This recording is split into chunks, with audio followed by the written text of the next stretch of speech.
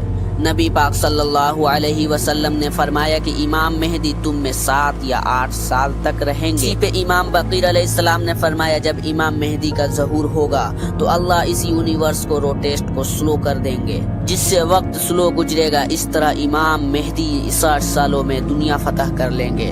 پھر عیسیٰ علیہ السلام قرآن کے قانون اور عادل حکمران کی حیثیت سے لوگوں میں انصاف کے ساتھ فیصلہ کریں گے، کراس کو توڑ دیں گے اور خنجیر کو مار ڈالیں گے اور جیجی کو ختم کر دیں گے۔ پھر انٹری ہوگی یاجوج ماجوج کی۔ تو دوستو آج کے لیے بس اتنا ہی۔ تو اگلے ویڈیو میں یاجوج ماجوج کی انٹری کے بارے میں بات کریں گے۔ تو ابھی تک آپ لوگوں نے ہمارے ویڈیو کو لائک اور چینل پر نئے ہیں تو چینل کو سبسکرائب نہیں کیے ہیں تو جلدی سے کر لیں، کیونکہ ہر ویڈیو کو آنے والا نوٹیفیکیشن سب سے پہلے آپ کے پاس جائے۔ تو پھر ملتے ہیں اگلے ویڈیو میں ایک نئے انداز کے ساتھ۔